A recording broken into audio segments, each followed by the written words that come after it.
सुख की खोज में लगा रहा, लेकिन किंचित मात्र भी सुख की प्राप्ति नहीं हुई। ओकावत जी, देश बदलने से सुख मिलता है क्या? भेष बदलने से सुख मिलता है क्या? जिसको बदलना था उसकी ओर तो उसकी दृष्टि ही नहीं गई। जहाँ सुख था वहाँ तो विशाल गांधी आज तक गया ही नहीं और संसार में भटकता रहा। कभी गांधी बस्ती गया, कभी गांधी गली गया। उस गांधी बस्ती में इसको सुख मिल जाएगा ऐसा त्रिकाल में संभव नहीं है। सुख जो मिलेगा माताओं, वही ज्ञान को बदलने से मिलेगा। यथार्थ ज्ञान जहाँ होगा राकेश भाई, जिस दिन यथार्थ ज्ञान हो जाएगा उस दिन सुख का भंडार मेरे में भर जाएगा, क्योंकि सुख कहीं है ही नहीं। नागेंद्र भाई, कितने नाग हैं तुम्हारे पास?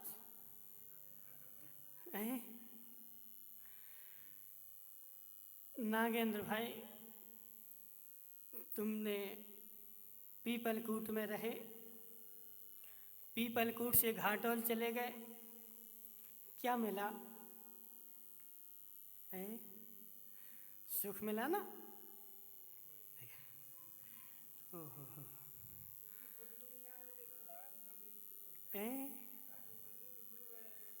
सही है।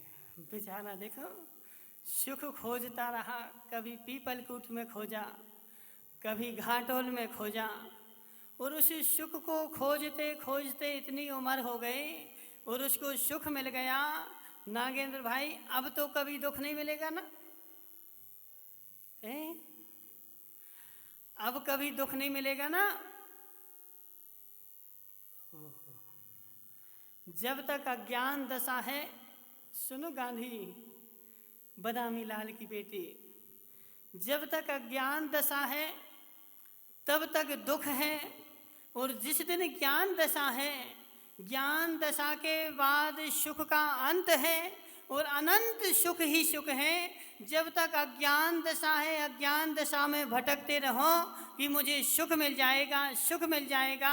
सुख त्रिकाल में मिलने वाला नहीं है। सुख के लिए कितनी खोज करते रहो राकेश भाई कि 4 रसगुल्ले खा लें, सुख मिल जाएगा। नागेंद्र भाई, खाए कभी रसगुल्ले? नहीं खाए? नागेंद्र भाई, रसगुल्ले खाने से सुख नहीं मिलेगा। सुख कहीं मिलेगा तो ज्ञान दशा में मिलेगा।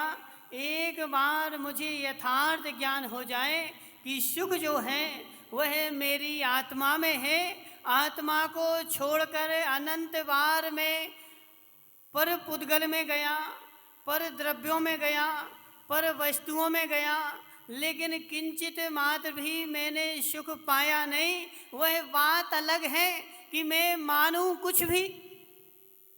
पदम भाई बुंदेलखंड में बोलते हैं कि बोले दोंदा बड़ों की लबरा। सुना कभी तुम लोगों ने? नागेंद्र भाई, सुना कभी दोंदा बड़ों की लबरा? होगा भाई जी, बोलो ना, बड़ा कौन है? दोंदा की लबरा?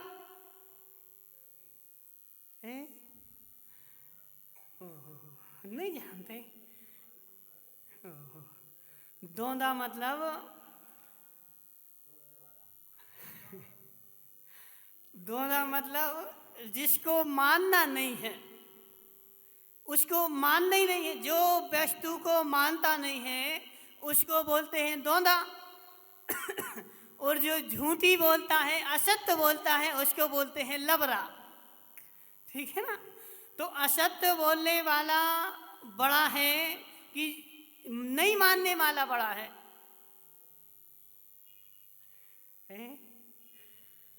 विशाल गांधी, असत्य बोलने वाला बड़ा है कि नहीं मानने वाला बड़ा है? बराबर है। सुनो, एक व्यक्ति नागेंद्र सेठ की बोल देते अपन, ठीक है ना। नागेंद्र सेठ पंचायत में बैठे थे। अब नागेंद्र सेठ ने क्या बोला, बोले 40 और 40 60 होते हैं। ओकावा जी बोले नहीं, 40 और 40 60 हो ही नहीं सकते, 40 और 40 तो 80 होते हैं। बोले नहीं, 80 नहीं 60 ही होते हैं, 80 त्रिकाल में हो ही नहीं सकते। यदि 80 हो जाए तो मेरी सारी जायदाद तुम्हारी। नागेंद्र भाई, 40 और 40 80 हो जाए तो मेरी सारी जायदाद तुम्हारी। सारी सभा के लोग खुश हो गए। बोले अब तो नागेंद्र सेठ जो है अब रोड पर आने वाले हैं। बोले क्यों? बोले 40 और 40 जो है ना 80 होते, 60 होते ही नहीं, और अब नागेंद्र सेठ रोड पर आ जाएंगे। सारी सभा खुशी हो गई। और नागेंद्र सेठ की देवी बैठी, नहीं बैठी? बैठी देवी। ओहो, नागेंद्र सेठ की देवी जो थी वह दुखी हो गई। अब उसने बोला, सेठ तुमने 40 और 40 60 होते हैं, ऐसा कैसा अन्याय कर दिया कि 40 और 40 60 होते हैं। वह बेचारी रोने लगी।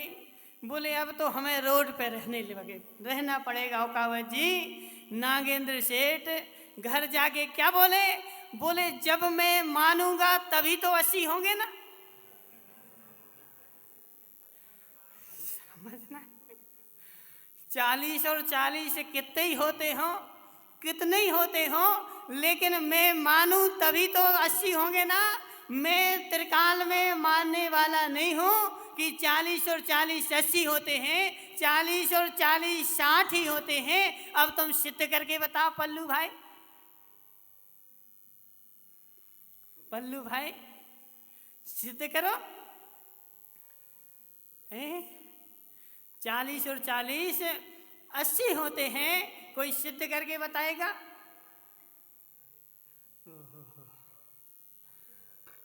पदम भाई देखो, विचार कर लेना, उससे पूछ लो। किससे? डॉक्टर से। डॉक्टर धम्मू भाई, तुम तो डॉक्टर करते ना, एक आध इंजेक्शन लगा दो ऐसा, 40 और 40 60 सिद्ध हो जाए। ऐसी कोई संसार में दवाई ही नहीं है, कोई उपाय ही नहीं है, कोई यंत्र ही नहीं है जो 40 और 40 80 होते हैं कोई सिद्ध कर दे। ऐसा संसार में कोई उपाय है ही नहीं स्वप्निल भाई। मात्र 40 और 40 80 होते हैं, यह मेरी श्रद्धा का विषय है, यह मेरे ज्ञान का विषय है। श्रद्धा के विषय को श्रद्धा रूप में मानना पड़ेगा, ज्ञान के विषय को ज्ञान के रूप में मानना पड़ेगा, मानना पड़ेगा। और यदि कोई नहीं मानना चाहे तो उकावा जी, त्रिकाल में ऐसा कोई उपाय नहीं है। लेकिन जो 40 और 40 80 नहीं मानेगा वह बेचारा संसार में सफल हो जाएगा क्या?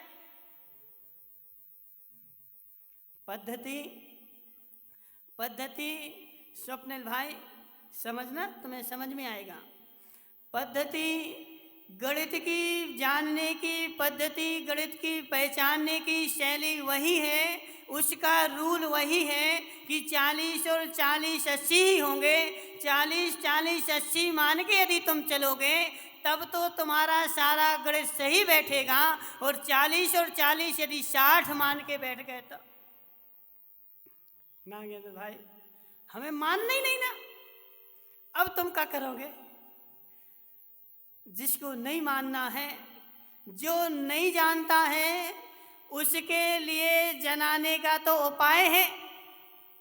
सुनो सरोज भाई, जो नहीं जानता है उसको जानने के संसार में लाख उपाय हैं, लेकिन जिसको मानना ही नहीं है, जिसको मानना ही नहीं है उसको तो ब्रह्मा भी आ जाए उतर के तो मनवा नहीं सकते। जनवा तो सकते हैं केवली भगवान ने ज्ञान की दिव्य देशना दी जानने के लिए। जिसको विचारों को जानना था उनने जान करके मान लिया और मान करके मोक्ष चले गए। और जो बेचारे माने नहीं थे वह आज भी संसार में भटक रहे हैं। और जब तक नहीं मानेंगे तब तक संसार में रहना ही पड़ेगा।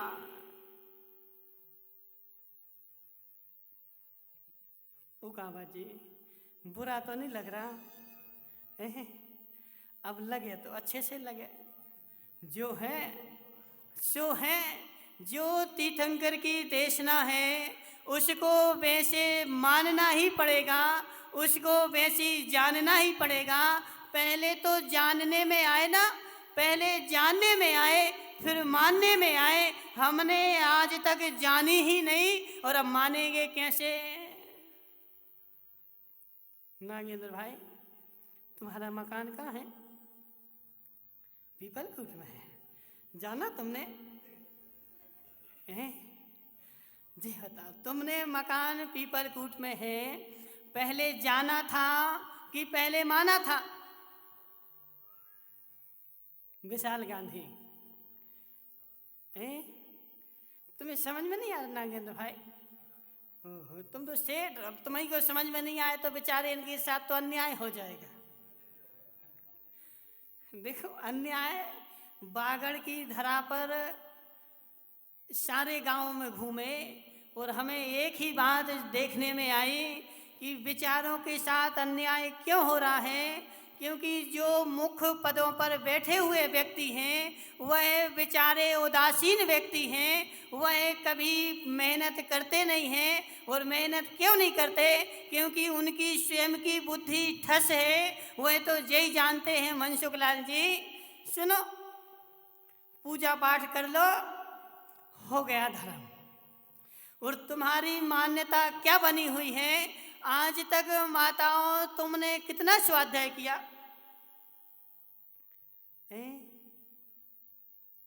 और कितनी पूजाएं की?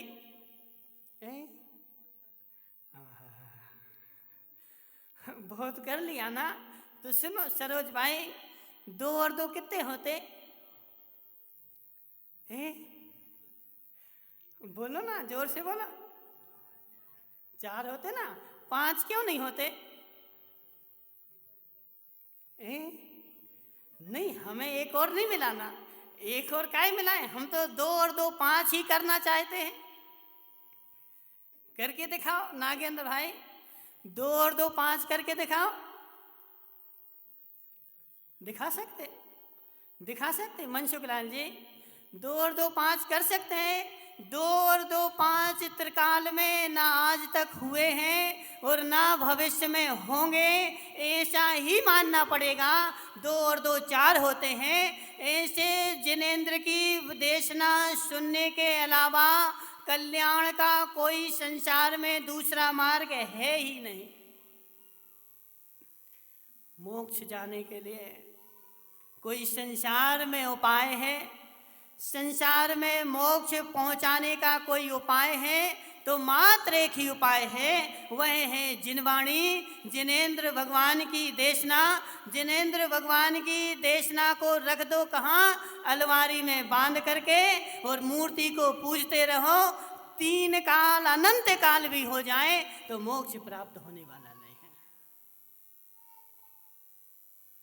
मनसुख लाल जी, ऐसा ही है कि नहीं? तुमने अपने इनको नहीं बताया रिश्तेदार को? रिश्तेदार को नहीं बताया? बेचारा बेचारा संसारी प्राणी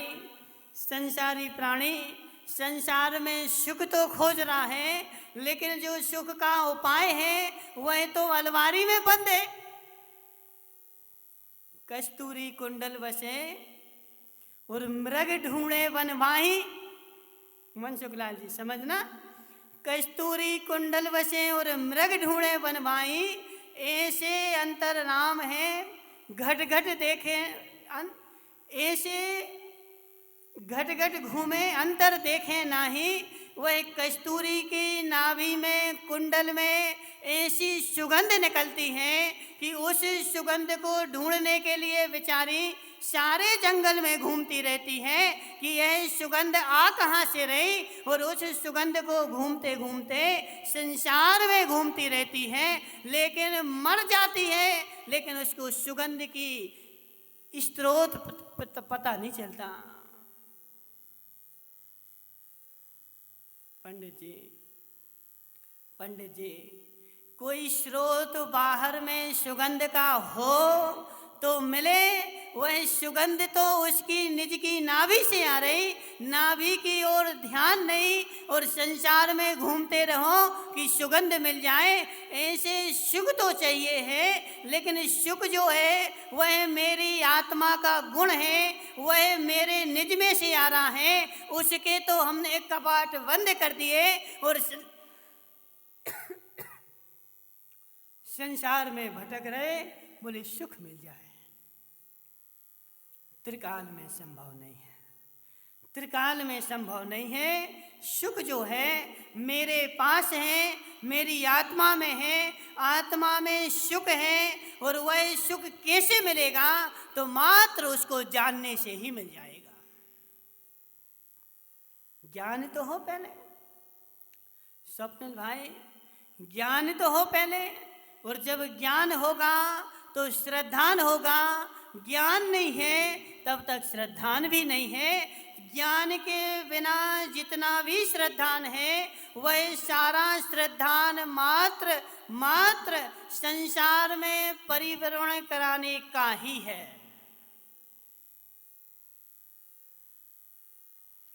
धम्मू भाई जाना नहीं है, जाना नहीं है। बेचारे की देखो ड्यूटी है नागेंद्र भाई, कितने 8 बजे से 8 बजे से उसको हॉस्पिटल में जाना है, फिर भी सुनने बैठा है। लगन ऐसी लग गई, बोले महाराज कैसे जाएं छोड़ के।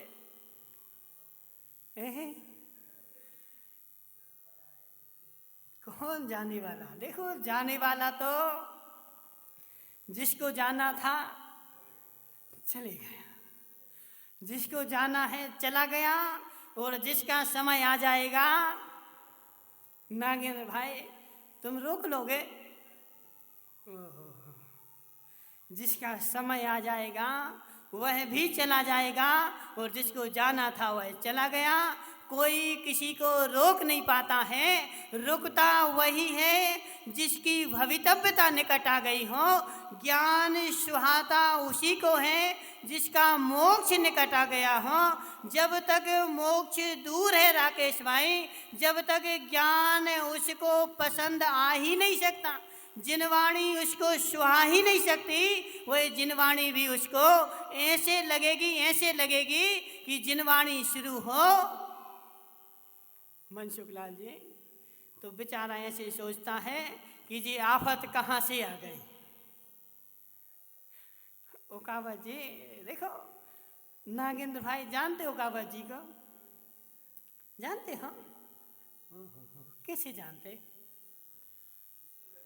तुम्हारे रिश्तेदार हैं? ओकावत जी देखो 50 साल के हो गए, 50 साल में आज तक उन्होंने एक भी प्रवचन नहीं सुना।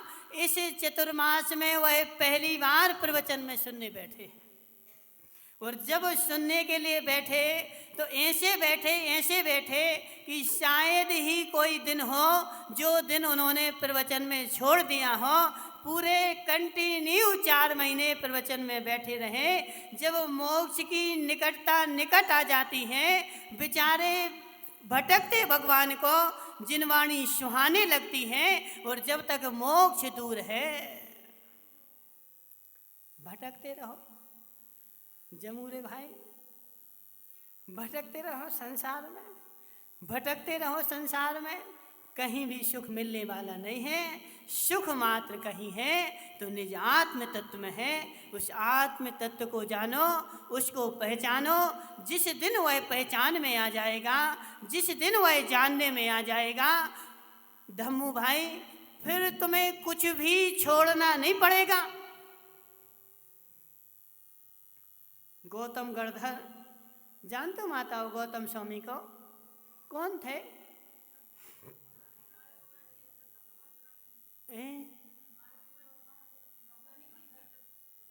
क्या हुआ था?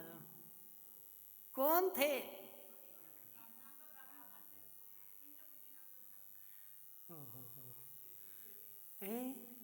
नागेंद्र सेठ, तुम्हें पता है कौन थे?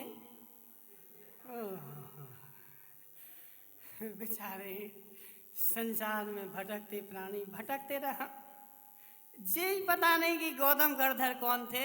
तो तुम्हें पता क्या है जी बता दो। तुम्हें ये पता कि मैं कौन हूं? शेर जी साहब, तुम कौन हो? बोलो ना। मानव हो? धम्मू भाई, क्या करो, संसार में घनी अज्ञानता है, घना ज्ञान है। मुझे अपने ही पता नहीं तो दूसरे का क्या पता होगा।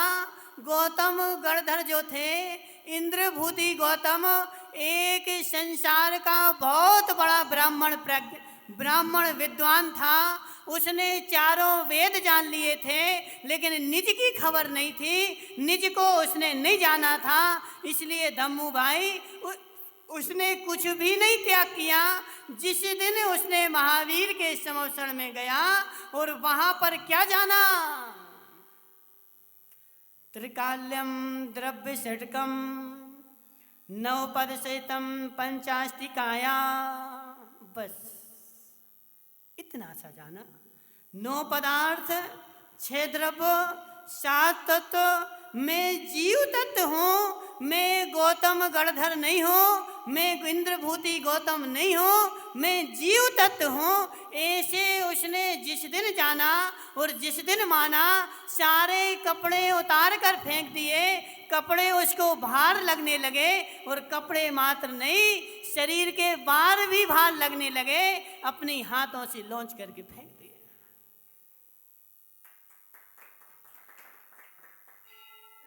जब तक ज्ञान नहीं, मनसुखलाल जी, जब तक ज्ञान नहीं तब तक संसार अच्छा लगता है, और जिस क्षण ज्ञान हो जाए उस दिन संसार भार लगने लगता है।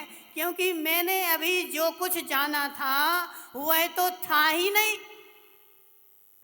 नागेंद्र भाई, जो होता है वह रहता है, जो होता नहीं है वह जाता है। तुम कौन हो? मानव हो ना? मानव हो ना?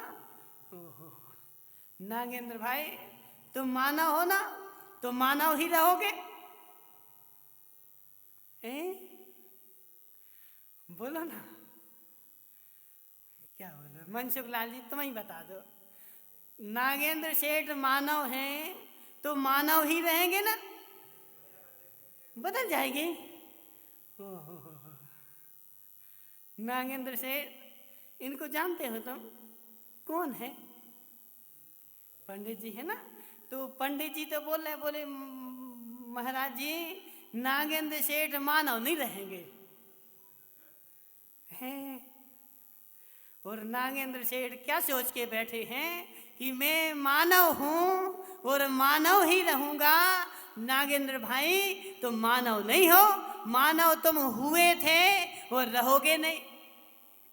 और जिस दिन जाओगे सारा पीपल कूट रोएगा, हमारे सेठ जी चले गए, हमारे सेठ जी चले गए। और जाना तो पड़ेगा ही सेठ जी, जाना तो पड़ेगा ही।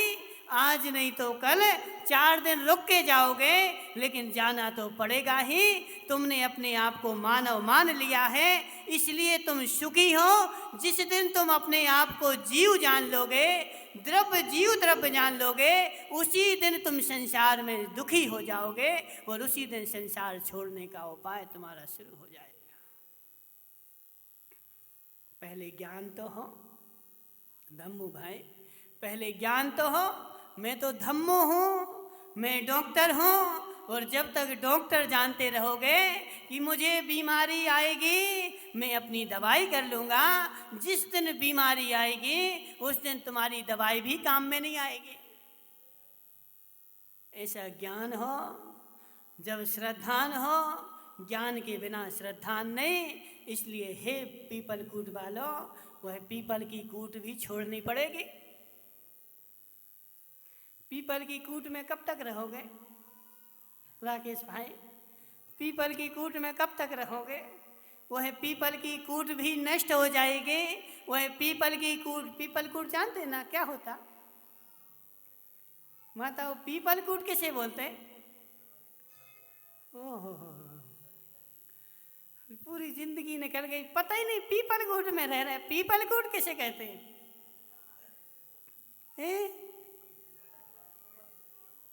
नागेंद्र भाई, तुम तो सेठ हो पीपल कूट के। पीपल कूट किसे कहते हैं?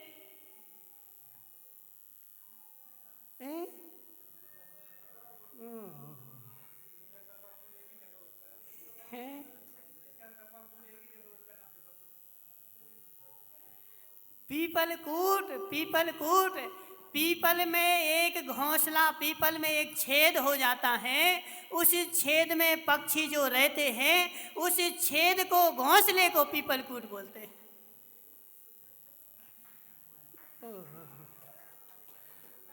बेचारे, कितनी घनी अज्ञानता स्वप्निल भाई, घनी अज्ञानता। दीपक तले अंधियारा। क्या है? दीपक जिंदगी भर जलता रहा, संसार को प्रकाशित करता रहा, लेकिन उसके नीचे ही अंधेरा लगा रहा। ऐसे पीपल कूट में रहते रहते नागेंद्र सेठ की पूरी जिंदगी निकल गई, लेकिन पता ही नहीं पीपल कूट किसे कहते। जो पीपल के पेड़ में एक कोटर बन जाती है, उसको पीपल कूट बोलते हैं। नागेंद्र भाई, कब तक रहोगे पीपल कूट में?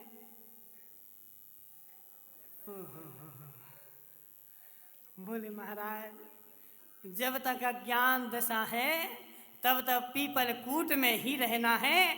इस पर्याय में पीपल कूट में रह रहे हैं, इसे पर्याय चली जाएगी, फिर हम पक्षी की पर्याय में जाएंगे, सो तोता बन के रहेंगे पीपल कूट में। देखो, हंसो नहीं, सबकी यही दशा है। तुम कितने ही अपने आप को बड़ा मान लो, मैं तो बहुत बड़ा धर्मात्मा, मुझे तो स्वर्ग ही जाना है, मुझे तो मोक्ष ही जाना है, लेकिन ज्ञान के बिना धर्म होता ही नहीं है।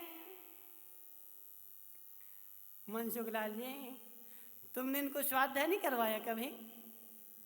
राकेश भाई को तो करवाया होगा एक आध दो बार, कभी नहीं करवाया। ओहो, राकेश भाई, थोड़ी और बची है, 50 के हो गए, 57 के हो गए, अब 50 तल और चलोगे, कोई ठिकाना नहीं है। 57 के हो गए। राकेश भाई, ज्ञान के बिना धर्म होता ही नहीं है। जब तक गाड़ी है ना तुम्हारे पास, क्या नाम नागेंद्र भाई, उसमें लाइट है कि नहीं है? है लाइट। लाइट की क्या जरूरत है? बोले महाराज, बिना लाइट की गाड़ी तो हम खरीदेंगे ही नहीं। ना जाने कब सूर्य अस्त हो जाए और अंधेरा लग जाए, और अंधेरे में हम एक कदम भी नहीं चल पाएंगे। जहाँ अंधेरा लगेगा वहीं रहना पड़ेगा। ऐसे ज्ञान के अंधेरे में धर्म का एक कदम भी नहीं चल पाते हैं। धर्म का कदम रखने के लिए ज्ञान का प्रकाश चाहिए ही चाहिए। देखोगे किसमें मोक्ष जाना ना माताओं? किस किस को मोक्ष जाना बताओ? अच्छा, कोई को नहीं जाना? बोले महाराज, जाना तो सबको है, तो मोक्ष जाना है तो जरा ज्ञान का प्रकाश करके रास्ता तो देख लो। ज्ञान के प्रकाश के बिना मोक्ष का रास्ता दिखने वाला नहीं है। जब ज्ञान का प्रकाश होगा तभी मोक्ष का रास्ता मिलेगा। ज्ञान का प्रकाश नहीं तो भटकते रहो पीपल कूट में, यहाँ से वहाँ यहाँ से वहाँ। रात भर नागेंद्र बेचारा घूमता रहा पीपल कूट में। बोले हम तो घाटोल पहुँच गए होंगे, और अंधेरे में रात भर घूमते घूमते जैसे ही सुबह हुई सो क्या देखा कि हम तो पीपल कूट में ही बैठे। ऐसी जिंदगी निकल गई मनसुख लाल जी। हम तो धर्म कर रहे, हम तो धर्म कर रहे, लेकिन जब जिंदगी का अंत आया तब क्या देखा कि जहाँ से शुरू किया था हम तो वहीं बैठे हुए हैं, अभी एक कदम भी आगे नहीं बढ़ा। क्यों? क्योंकि ज्ञान का प्रकाश था ही नहीं, और ज्ञान के प्रकाश के बिना रास्ते में चल नहीं सकते, और मोक्ष मार्ग पर चलना है तो ज्ञान के प्रकाश की ऐसी महत्ता है जैसी गाड़ी चलाने के लिए लाइट के प्रकाश की आवश्यकता है। बिना लाइट के गाड़ी नहीं चलते, और बिना ज्ञान के मोक्ष मार्ग नहीं चलता। मोक्ष मार्ग पर चलना है तो ज्ञान प्राप्त करो, ज्ञान में ही सुख मिलेगा, इसके अलावा कहीं सुख है ही नहीं। बोली शांतिनाथ भगवान के